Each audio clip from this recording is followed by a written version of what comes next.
our metallics laid absolutely flawlessly. This is the first part of the trick. Look at how crazy this panel looks right now. And just like that, guys, your metallic mottling is gone. For this trick, there are two important parts. The first part comes right after you mix your base coat before you reduce it. So I just finished mixing our base coat here, as you can see. Now I always do this when I mix my base. I'll actually stir it before I reduce it. I feel like it just mixes better and easier like this. Once you have that stirred up nice, what I want you to do is take as much of your base coat as you think you're gonna need for your drop coat and pour it in a separate cup. You'd always be better off putting a little too much in here, because if you run out of your base that you're gonna use for your coverage, you could always mix more and not have to worry about all your panels matching. As long as you have enough in your other cup that you're going to use for your drop coat, everything will match. I'll take this, I'll pour what I think I'm going to need for my drop coats in here. Then what I want you to do is take whatever you're going to use for your coverage and reduce it, all right? So I usually reduce by 20%.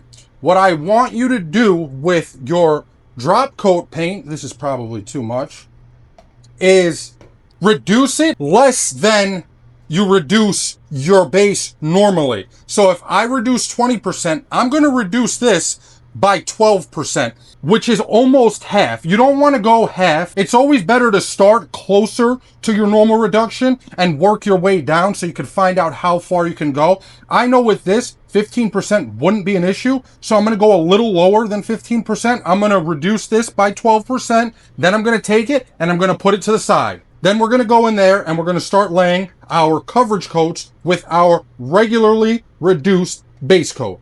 All right, so we have our normally reduced base coat in our gun right now. All I want you guys to focus on is getting coverage. So we're going to put nice wet coats on this thing, and we're not going to worry about any mottling or any issues at all with our metallics or how they lay. Right now, what's important is that you're just keeping the panel wet and not building up a bunch of dry overspray everywhere, because you're trying to keep the orientation good from the start. You don't have to worry about your orientation from the start. Now we're going to do the same thing again. We're just putting a nice wet coat on, and we have no concern whatsoever how our metallics are laying. If your paint is not going on wet like this from the start, you're never going to get your metallics to lay correctly. I mean, look at how crazy this panel looks right now, but that is completely fine. Right now, all we're concerned about is coverage. All right, so you can see behind us, our panels are just about covered. Now, we're gonna head into the mixing room. I'm gonna show you guys the second part of this trick, and this has to do with your gun. So hopefully you have what you need for your gun or another gun that will serve the same purpose. Let's get in there and I'll show you what I'm talking about. Now, for the second part of this trick, what you're going to need is right here, a 1.4 fluid tip. So hopefully you have 1.4 for the gun you were using, or you have another gun with a 1.4, because now we're going to be using our under reduced base coat to do our drop coat and achieve orientation. Also, to point out, if you were having trouble to get your metallics to lay wet like you saw on our coverage coats, well then what you can do from the start is start using your under reduced base coat with a 1.4. This should help you achieve a wet finish with your metallic paint. We're back in the booth. We have our under reduced paint in our cup. By the way, if you have a slow reducer, feel free to use the slow reducer with the under reduction. I'm using my normal reducer. Before we lay our drop coat on our panels, I wanted to give you guys an example of why this works and how it works. So first, we're gonna do one spray out here with a higher pressure and another spray out here with a lower pressure. For the first spray out, I'm gonna have our pressure at 22 PSI.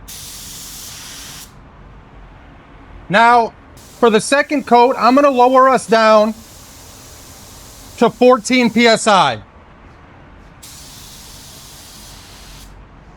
And we're gonna leave those there, and we're gonna come back to them after our drop coat. Now, for our drop coat, I'm gonna use 14 PSI. I want to explain to you guys quickly how this works and why it works. So what you're doing by under reducing, you're using a thicker material, which is gonna stay wetter for longer. It's gonna leave your paint and your metallics open for longer and give them sufficient time to flow out. So you're essentially drastically slowing the drying process. One, by putting out more material with a 1/4 tip. Two, by under reducing your material. And three, by using a lower than normal pressure when you apply your material. So I'll show you guys exactly how it's done. All right, we're at 14 PSI. So what I want you guys to do here is we're gonna keep the gun way far back, because since we are under reduced, our metallics are gonna be more concentrated than they would normally be. So we need to give the gun distance to allow those metallics to separate in the air before they hit the panel. And we're moving at our normal drop coat speed, which is about 70% of our normal speed when we're doing our coverage coat.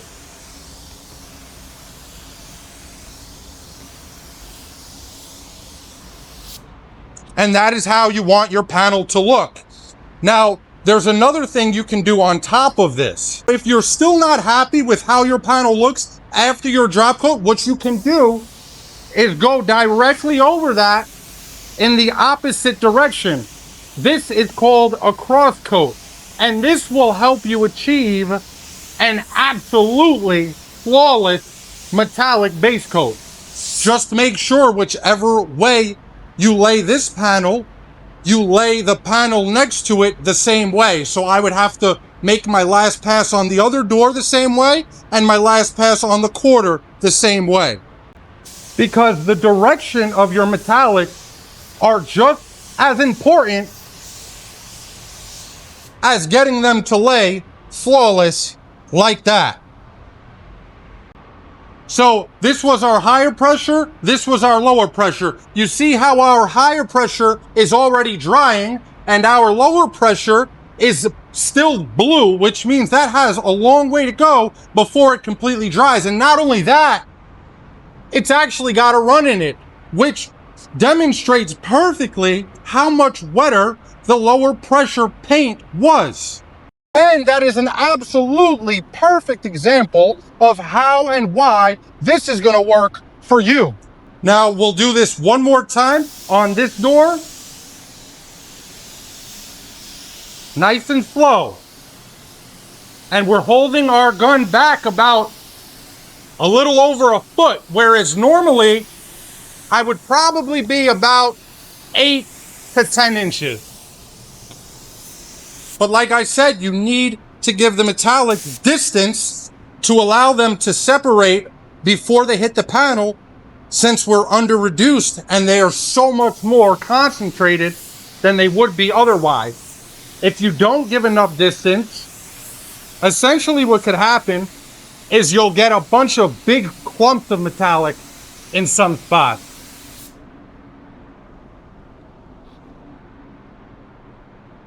Now, at this point, if your metallics are looking about 90%, but they're just not perfect, what you can go ahead and do is add some clear base to your mix. So for me, for EnviroBase, it's T490. Sorry, I'm just twisting my air cap. All right, well, I couldn't get it all the way twisted, so I'll kind of shoot this with my gun sideways.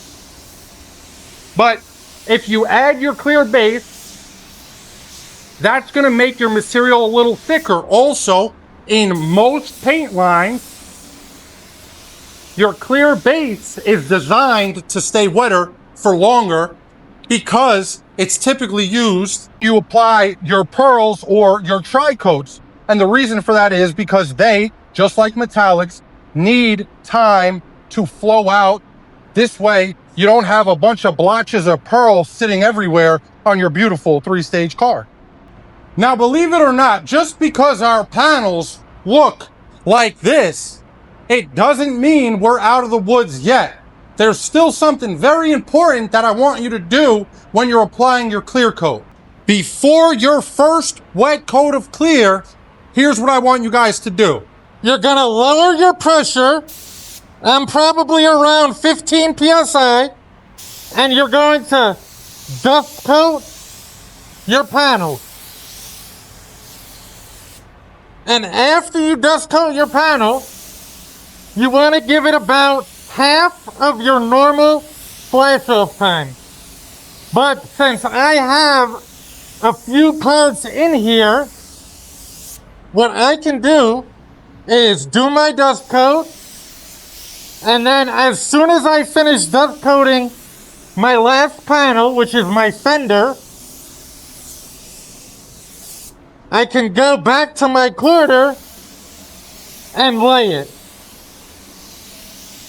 But before I do that, I want to tell you guys why we're doing this. So the reason why we're doing a dust coat before our first wet coat of clear is because sometimes it is possible when you put a heavy wet coat of clear on top of fresh metallic paint that the clear can actually pull your metallics down and cause mottling. So if your metallics look perfect, but for some reason, after you're finished clearing, they don't look so perfect anymore, this could be your issue all in itself. Now let's drop our wet coat on, and of course, we're using Mr. Green. Let me know what you guys think of the finish this gun gets in the comments. Please, I'm really interested to hear. All right, I have my pressure right around 27 psi now. My fan and my fluid are wide open. And we're laying our normal first wet coat, which for me is never about perfection, and it should not be for you either, because that is just a great way to get in trouble. Now, I really can't wait to tell you guys more about this gun. I can't say so much just yet. All I can say is it is a high transfer efficiency gun, which is designed to minimize your overspray, which in turn is going to get you a really, really slick finish. The fan on it is kind of tight, which again is good because that's going to help you again minimize your overspray. And for those of you who don't know, overspray is probably the largest contributing factor to how much orange peel you get in your clear coat, which is why guns like the DeVilbiss GV1 get such a smooth finish, because they do a great job at minimizing the amount of overspray. Now, of course, that's not the only thing that determines the peel in your finish, obviously. But assuming you have the basics down, well then the only way to get to the next level is to use a gun that helps you get there. And a gun with less overspray is exactly the gun to get you there. So I have big news for December. On top of our planned end of the month giveaway for the collaboration spray gun with Porpoise, I'm doing a second channel member only giveaway for a PRD 815 with the 1-2 setup. The winner for this additional giveaway will be chosen on December 7th. So, for your chance to win one of our giveaways, all you have to do is become a channel member. We have 3 membership tiers to choose from, ranging from $3 to $10. All 3 tiers qualify, so you could pick what fits best for you. I've honestly been blown away by the support this year, and it inspired me to give back even more. So moving forward, I'm going to do my best to give away 1 to 2 spray guns every month exclusively for our members here on the Sprayworks channel. There's no tricks, there's no complicated steps. If you're a member, you're automatically in. So if you've been thinking about joining, now's a perfect time. Thank you for being here, thank you for the support, and good luck to everybody. All right, we've given everything about 10 minutes to flow out. You can see our metallics laid absolutely flawlessly. And Mr. Green laid down one hell of a clear coat job. Here's our other door. You can see there is clearly no sign of mottling or any issues with our metallics anywhere whatsoever. Anyway, that's going to be it for this one, guys. If you enjoyed the video, if you got any value out of it, or if you were entertained, if you could, please consider dropping a like, maybe a hype, drop a comment, let me know how you handle your modeling, or shoot, maybe even consider subscribing. Until the next time, guys, peace!